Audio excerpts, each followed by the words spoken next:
Letras Libres presenta Ciberdiálogos con León Krause. Amigos, ¿cómo están? Gracias por acompañarnos una vez más a nuestras conversaciones en Letras Libres. Gracias por estar con nosotros a través del video que tenemos de nuestras conversaciones o a través, por supuesto, de nuestro podcast. Gracias de verdad por estar aquí. Una prioridad, sin duda alguna, para México, siempre, pero en este momento todavía más, es la relación con Estados Unidos. Una relación históricamente compleja. Es interesante analizarla en este instante que atraviesa por un momento particularmente ríspido, particularmente difícil por razones que vamos justamente a conversar con nuestro invitado del día de hoy. La presidencia de Andrés Manuel López Obrador, en función de su relación con Estados Unidos, se divide en dos. Primero, el periodo que López Obrador vivió con Donald Trump en la Casa Blanca.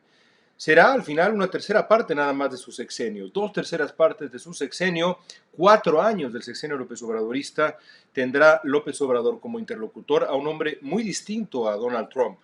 A Joe Biden, quien fuera vicepresidente de Estados Unidos con Barack Obama, senador durante décadas y ahora presidente de los Estados Unidos después de derrotar a Trump en esas elecciones que fueron polémicas nada más porque Donald Trump inventó la patraña del fraude, porque en realidad Biden ganó con absoluta claridad, con mayor claridad que la que Trump obtuvo, que la que Trump pudo presumir en el 2016 cuando venció a Hillary Clinton en la elección.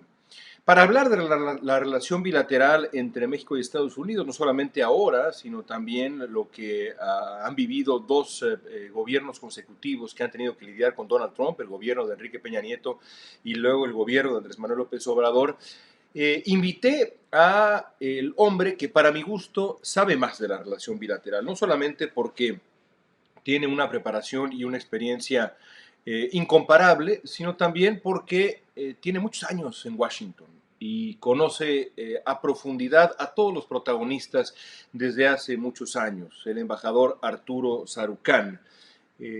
Platiqué con Arturo sobre la relación bilateral, pero también sobre México hoy e incluso sobre la acusación que le hiciera en una conferencia mañanera el presidente de México. Ya verán lo que dice Sarucán sobre todas estas cosas. Aquí mi conversación con el embajador Arturo Sarucán.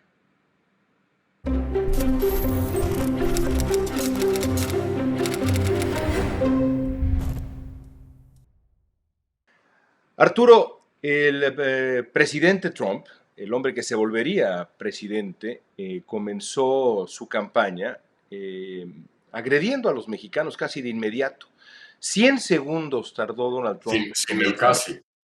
Sí, es cierto. 100 segundos tardó Donald Trump en comenzar a agredir a los mexicanos. Yo lo conté, me acuerdo muy bien, para poder tener la cifra en el segundo debate presidencial. Y aún así, en 2 gobiernos consecutivos recibió trato preferencial. ¿Cómo explicas, primero que nada, lo que ocurrió en el gobierno de Enrique Peña Nieto? ¿Qué quería Peña Nieto? ¿Qué quería su gente? Pensemos, por ejemplo, en aquella decisión tan polémica al invitar a Donald Trump a visitar Los Pinos siendo candidato en plena campaña presidencial.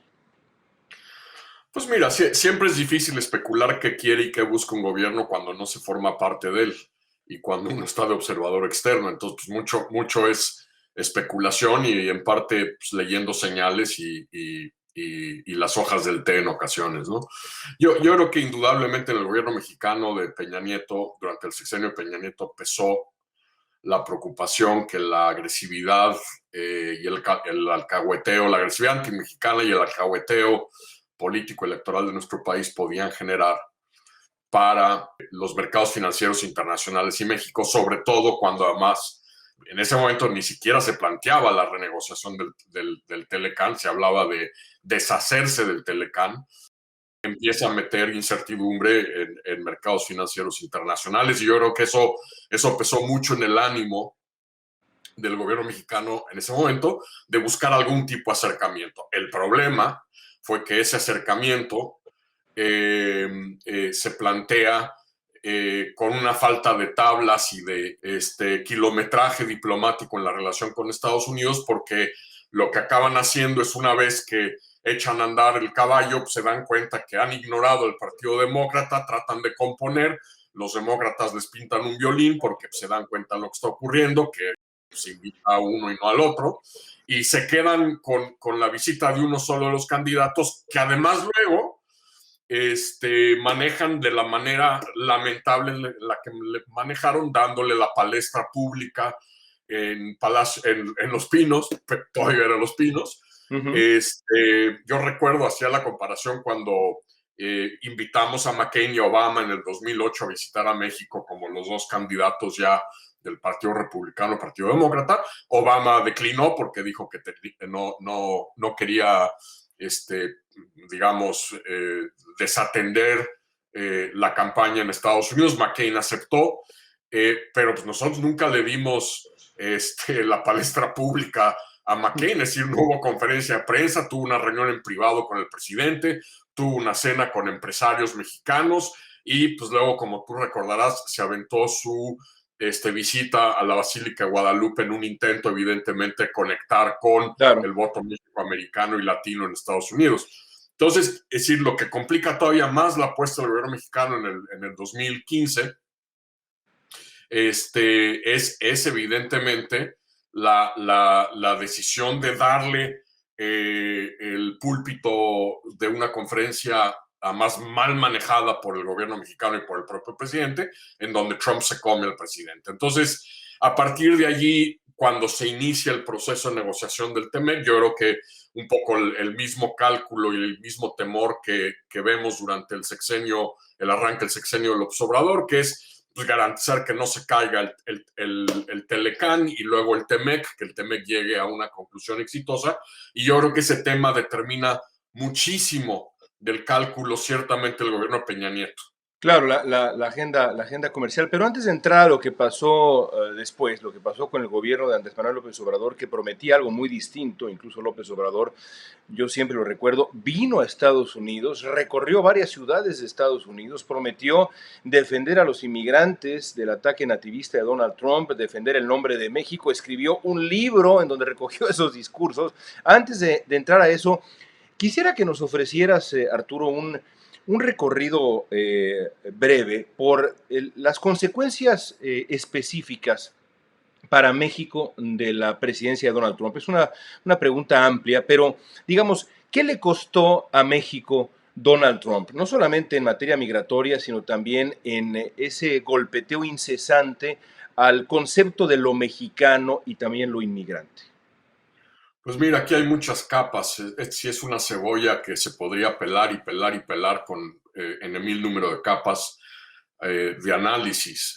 Primero que nada, evidentemente ha abonado en un sector importante, relevante, la opinión pública estadounidense, este mito negro sobre México, es decir, el país de criminales, de violencia, de inseguridad, una amenaza al bienestar y a la seguridad de Estados Unidos, y ciertamente en un sector de la población estadounidense que abreva de estas lecturas, pues ciertamente no ayuda en este trabajo que nos ha tomado pues 2 décadas de ir modificando las percepciones sobre lo que implica esta relación para el bienestar, la seguridad, la prosperidad diaria pues, de los americanos. Entonces ahí tienes evidentemente un primer nivel. Segundo, pues es el costo real de lo que nos impuso Trump como política migratoria, es decir, tanto en la esfera bilateral como para la propia política y paradigma migratorio mexicano con respecto, ya no digas a los compromisos mexicanos con convenciones internacionales en la materia, sino con lo propio, con lo que el propio López Obrador había articulado como una visión de política migratoria mexicana durante su campaña. Es decir, no hay nada más alejado a lo que postuló López Obrador como candidato, a lo que ejecutó López Obrador como presidente en materia de política migratoria mexicana y paradigma para la migración, la transmigración centroamericana, con costos además sociales y económicos para los estados y municipios mexicanos del lado mexicano de la frontera altísimos como resultado de la necesidad de poder en la mayoría de los casos tratar de atender a estos miles de migrantes y refugiados centroamericanos que se quedan en una especie de limbo del lado mexicano a la frontera. En el programa Permanezca en México, ¿no? Que está demostrado que El ha sido una programa catástrofe que se llamaba humanitaria. Remain in Mexico, y que yo siempre dije se convirtió en Stuck in Mexico, ¿no? En el mejor de los casos, porque qué barbaridades. Human Rights Watch acaba de publicar un reporte que detalla los abusos. Es una vergüenza histórica lo que Pues ocurre. es que quedamos como el cuetero, León. Quedamos mal con organismos multilaterales internacionales. Quedamos mal con ONGs mexicanas y transnacionales. Quedamos mal con la bancada demócrata en Estados Unidos, que vio a México como un facilitador de la política antiinmigrante y xenófoba de Donald Trump. Quedamos mal con sociedad civil, con diáspora latina y mexicoamericana y grupos pro-migrantes en Estados Unidos. Y además, en el proceso, despertamos esta cosa latente que existe lamentablemente en México, que es un tufo xenófobo que levantó la cabeza hacia el segundo o tercer mes del tránsito de las caravanas migratorias, precisamente por las acciones y las políticas del gobierno federal mexicano. Entonces, por donde le veas, Sí. el haber aceptado, el haber sido copartícipes, y estoy usando la palabra más suave porque se me podrían ocurrir. De verdad que sí, de verdad que sí. Cómplice y colaborador, pero ciertamente contribuir a lo que el presidente Trump diseñó como política migratoria nos ha dejado como el cuetero reventado por todos lados y en todas direcciones. Ahora, regresemos un poco a tratar de entender qué intentó hacer Andrés Manuel López Obrador, qué animó a López Obrador en su relación con Trump. Yo recuerdo que entrevisté a López Obrador hace exactamente 4 años. En el 2017, cuando comenzaba el gobierno de Donald Trump, fui a México a entrevistarlo a él y a Margarita Zavala, que era la otra, digamos, candidata que pues pintaba para ser contendiente a la presidencia de México. Una larga conversación con López Obrador sobre Trump, y me decía López Obrador: creo que en México no se entiende muy bien qué quiere hacer Trump. Básicamente, me decía López Obrador, hay que, por supuesto, resistirlo, pero hay que hacerlo con inteligencia. Eso era una cosa, digamos, que ya se prefiguraba que iba a ser parte de la estrategia de López Obrador, pero con el tiempo, ese manejo de la figura trumpista, ese darle por su lado, se convirtió en una complicidad absoluta, porque no es lo mismo, ciertamente, cuidar la agenda comercial que luego retrasar el reconocimiento de Joe Biden una vez que concluyen las elecciones. Es decir, se llevó esto a las últimas consecuencias de manera para mí inexplicable. ¿Tú le encuentras una razón? Sobre todo esa última fase ya de complicidad absoluta, abierta. Mira, sin duda lo que al principio se podía haber justificado o explicado como el reflejo de la asimetría real de poder entre los dos países, con un presidente estadounidense completamente impredecible, como una dosis de pragmatismo por parte del gobierno mexicano en su relación con Trump, sobre todo a partir del verano del año pasado, en donde se empiezan a dar este cúmulo de señales, en donde ya no hay manera de explicarlo más que como una abierta simpatía, empatía con Donald Trump, es decir, el viaje en plena campaña electoral a ver al presidente en julio, la decisión lamentable de no buscar un contacto con la bancada demócrata en el Congreso, que por cierto había sido clave en la ratificación del TEMEC en el Congreso, si es que esa era la verdadera razón, como se explicó en su momento, de venir a Washington para celebrar el TEMEC. Luego, esto que tú te refieres, la inexplicable decisión de posponer la felicitación a Biden hasta que el electoral había depositado los votos electorales. La carta Oscar, que manda de felicitación el presidente López Obrador, sobre todo además en contraste con la de Trump. Con la epístola que le manda en el 2018 cuando López Obrador gana la elección, y donde como una especie de canción de Timbiriche le dice: tú y yo somos uno y lo mismo. Es decir, si comparas las dos cartas, es esta carta de felicitación a Biden en donde además pinta su raya, es decir, pone de No, frente vayámonos respetando, vayámonos respetando. la no intervención, anticipando que es un presidente que sí se va a ocupar y preocupar de temas que le valían un pepino a Donald Trump en la relación bilateral y con México. Luego la decisión de extenderle la oferta de asilo a Julian Assange, el hombre que hackeó la campaña demócrata en el 2016. Su silencio atronador en no condenar la autointentona golpe de Estado del 6 de enero, su contradicción de que él no se mete en los temas de política interna de otros países cuando decide salir a defender a Donald Trump, cuando se le expulsa de sus cuentas en redes sociales por estar propalando sedición y mentiras. Es decir, todo esto. Súmale Cienfuegos, súmale la decisión. No, bueno, es decir, no me estoy metiendo todavía en temas de sustancia de la agenda bilateral. Estos son solo las manifestaciones y posicionamientos frente a Biden.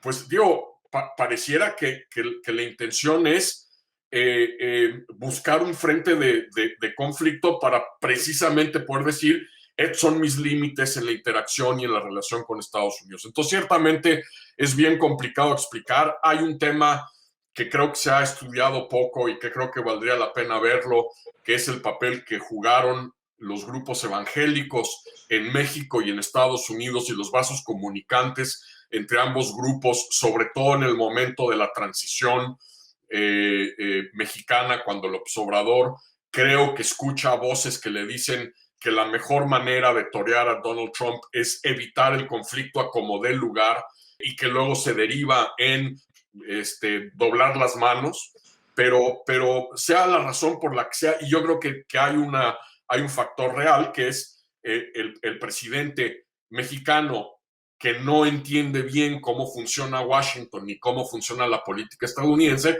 pensando que si no hace cabrear a Donald Trump, la ratificación del TEMEC es un hecho, sin entender que pues, el presidente Trump, una vez que se termina la negociación, tiene muy poco que hacer en un proceso de deliberación legislativa y ratificación en el Congreso. Entonces, ciertamente también creo que esto jugó un papel importante en la manera en que el observador se posicionó durante, digamos, el primer año y medio hasta el verano del año pasado, donde creo que ahí ya cambió abiertamente la jugada del observador y creo que apostó abiertamente por la reelección de Donald Trump.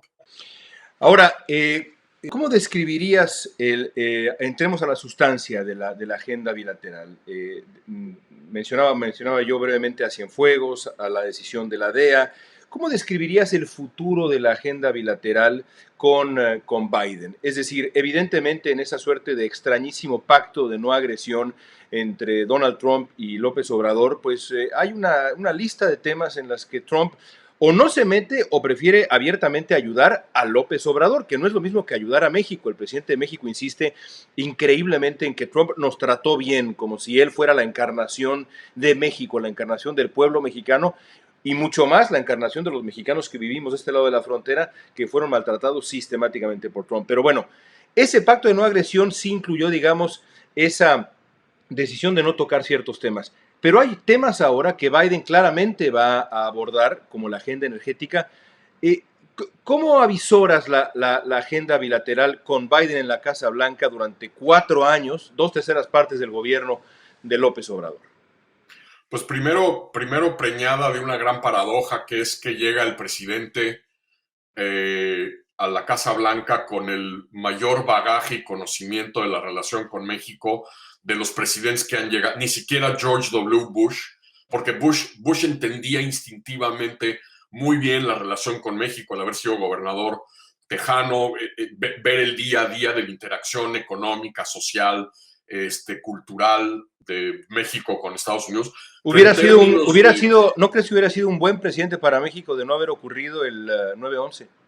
Sin duda alguna. Es decir, creo que México en ese momento fue víctima de su éxito, porque el mejor aliado de México en Washington en esa administración era el propio presidente, y cuando ocurren los atentados terroristas del 11 de septiembre, pues el presidente cambia de foco. No hay nadie más en su administración que realmente le importe o conozca México, y allí, junto con otras decisiones lamentables que se tomaron en aquel momento por el gobierno mexicano, se enfrió mucho la relación.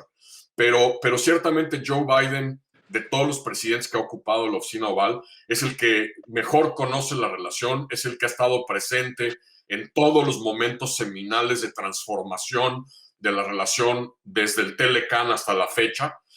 Conoce todos los capítulos de cómo se ha ido modernizando esta relación como senador y como vicepresidente. ¿Interesado en Centroamérica? ¿Interesado en Centroamérica también? Claro, y tienes un presidente mexicano que pues, parece estar viendo con recelo la llegada de un hombre con el cual podría efectivamente, como en el tema centroamericano, realmente atender las causas estructurales que yo sé que el presidente López Obrador entiende bien, de la transmigración centroamericana a través de México. Entonces, hay una enorme oportunidad, pero la gran interrogante es si la quiere aprovechar el presidente mexicano. Yo creo que hay oportunidades y hay retos. Los retos que yo veo de entrada son 4, quizá del menos importante al más relevante. El primero es la presencia de México en este bienio como miembro no permanente del Consejo de Seguridad de Naciones Unidas, en donde por la manera de entender la diplomacia y las relaciones internacionales del presidente mexicano, pudiesen haber frentes de tensión o de discrepancia con Estados Unidos en el Consejo de Seguridad. Esa es la primera. La segunda tiene que ver con el tema de los capítulos laboral y ambiental del TEMEC y la aplicación de las disciplinas en materia laboral y ambiental del TEMEC, en donde la bancada demócrata, la mayoría demócrata en el Senado y en la Cámara, van a tener caja de resonancia con la Casa Blanca, cosa que no había con Trump, para precisamente vigilar el cumplimiento mexicano, sobre todo en estos 2 capítulos y en estos 2 rubros que son de enorme importancia para la bancada demócrata en el Congreso. El tercer tema es el tema de las energías renovables, la economía verde y el cambio climático, en donde este es uno de los 3 principales temas de política pública de la administración Biden-Harris, con un presidente que creo que instintivamente quiere buscar un frente común norteamericano, un paradigma norteamericano para temas desde la eficiencia y seguridad energética hasta el papel de Norteamérica en una economía verde y en la mitigación del cambio climático. Sí. Y resulta que en México tenemos un presidente con un paradigma que en realidad no solo ve para atrás, sino que va para atrás basado en energías fósiles. Y el último tema, creo que puede ser el más complicado, es el tema de la cooperación en materia de seguridad. Y por cooperación en materia de seguridad me refiero al andamiaje de cooperación, intercambio de inteligencia, información, que, digamos, está gravemente socavado por la manera en que los 2 gobiernos, el estadounidense y el mexicano, sí, la administración Trump y la administración López Obrador, manejaron el caso Cienfuegos. Y las secuelas que esto va a generar, sobre todo con un gobierno estadounidense que va a volver a darle un papel y un peso a los procesos interagencia en Washington, donde a diferencia de Trump, que ignoraba esos procesos y que en parte es lo que explica por qué la DEA hizo lo que hizo con Cienfuegos en Los Ángeles, es un gobierno que va a potenciar los mecanismos de colaboración y de cooperación que hay con México, el papel de las agencias, y pues hay actores en las dependencias estadounidenses aquí en Washington en este momento, pues por decirla bajito la mano, muy contrariados por cómo se ha llevado a cabo desde la decisión de Trump de regresar a Cienfuegos, como por las acciones que el gobierno mexicano tomó a partir de ese momento. Entonces, déjame interrumpirte ahí un poco. Eso es lo que escuchas. Tú tienes más experiencia que ningún otro mexicano que yo conozco en Washington. Esa es la realidad. Eso es lo que escuchas el día de hoy, que las decisiones del gobierno López Obradorista en función del tema Cienfuegos, lo que ha ocurrido recientemente, han generado perplejidad, por ponerlo de manera elegante. Sin duda alguna. Habrá, en México parece haber, digamos, la percepción de que, bueno, ya se pasó la página, no va a haber consecuencias, nuevo gobierno, dimos un golpe en la mesa, muy al estilo de la bravata mexicana, que también ahí de pronto la bandera del antiamericanismo que sale a relucir, que es muy útil políticamente y más en año electoral, pero no va a pasar a mayores.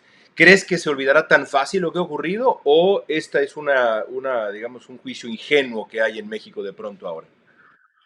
Mira, no quiero caracterizar la manera en que se percibe esto en México. Lo que sí te puedo decir es que esto va a tener secuelas e implicaciones reales y relevantes. La habilidad del gobierno mexicano y de la propia Casa Blanca de Biden en poder canalizar esto yendo para adelante determinarán si se convierte en un verdadero problema o si se le va manejando y, digamos, construyendo un andamiaje de contención y de control de daños. Pero el hecho es que hay molestia, hay daño y creo que habrá secuelas. Pero también hay oportunidades, León.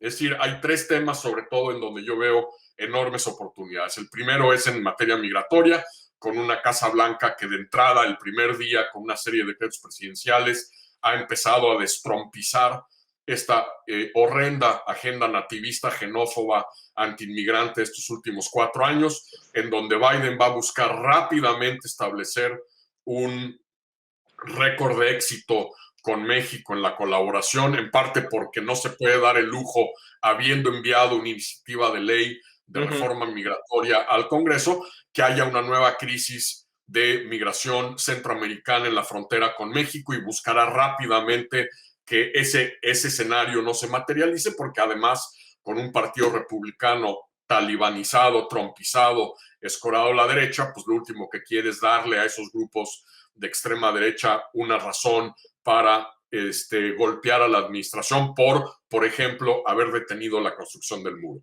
Entonces aquí hay una oportunidad real. Pero déjame problematizar un poco el tema migratorio. Seguramente has visto que la reacción de algunos activistas que han luchado por años, estos grupos que han luchado por años para defender a los migrantes, pues la reacción a esas primeras decisiones ha sido de cierta decepción, es decir, describen lo que ha hecho Biden en estos días más como controlar, limitar lo que hizo Trump, pero no todavía desmantelar lo que hizo Trump. Tienen razón quienes al día de hoy dicen qué decepción, Biden no ha sido lo firme que podía haber sido, o más bien no entienden todo lo que hizo Trump. ¿Cuál es tu lectura? Pues mira, como de costumbre depende mucho de dónde está parado uno. No cabe duda que el daño que hizo Trump estos 4 años es profundo, es real, es amplio, va a tomar tiempo en desmantelar muchas de las prácticas y las acciones. Algunas de las decisiones de los decretos presidenciales ayudarán a ir empezando a revertir estas acciones, pero también la realidad es que a menos de que los demócratas decidan aventar la regla del filibusterismo en el Senado por la ventana, aprobar legislación que realmente solucione de raíz, de fondo, todos estos reclamos válidos de los grupos pro reforma migratoria en Estados Unidos, pues es irreal. Es decir, hoy por hoy se necesitan 60 votos para pasar una legislación.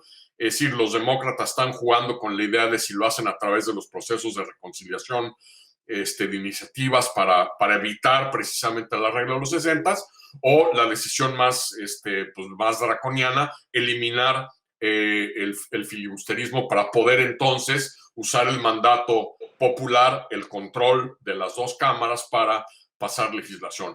Yo Que creo, se ve improbable, ¿no? Parece improbable, ¿no? Por lo menos en este momento parece poco probable, aunque a quienes han criticado a Biden, yo les diría, ojo, porque la iniciativa de reforma migratoria que Biden manda al Congreso, a diferencia de Obama y de Bush, primero Biden lo está haciendo el primer día de su mandato. Bush y Obama se esperaron a sus segundos periodos para impulsar una reforma migratoria, número uno. Y número dos, a diferencia de las iniciativas Kennedy McCain y de la famosa pandilla de los 8, los 4 senadores demócratas y los 4 senadores republicanos que en el 2012 también regresaron a tratar de reformar las leyes migratorias, La iniciativa que manda Biden no tiene ninguno de los elementos que son sacrosantos para la derecha o para el Partido Republicano en una iniciativa de reforma migratoria. No hay nada que hable de un programa de trabajadores temporales, no hay nada que hable sobre medidas de seguridad fronteriza, que son los temas que siempre se habían introducido en las reformas migratorias para, digamos, traer a los republicanos a la mesa. El mensaje, desde mi punto de vista, es muy claro. Biden le está diciendo a los republicanos: ¿quieren sus temas? Se sientan a la mesa a negociar conmigo y aprobar una ley. Y si no, vamos a cortar esta salchicha en pedazos y los vamos a ir metiendo en procesos de reconciliación de ley. Entonces, me parece que aquí hay una señal bastante clara y bastante agresiva por parte del presidente. Dos preguntas más, hermano. Hace algunos años, Simon Rosenberg, que es parte, digamos, de la esfera demócrata en Washington, escribió para Letras Libres un ensayo en donde adelantaba que el Partido Republicano se convertiría en un partido reaccionario, no en una oposición que fuera, ya no digamos leal, sino posible, sino más bien una oposición disruptiva y en algunos casos hasta reaccionaria.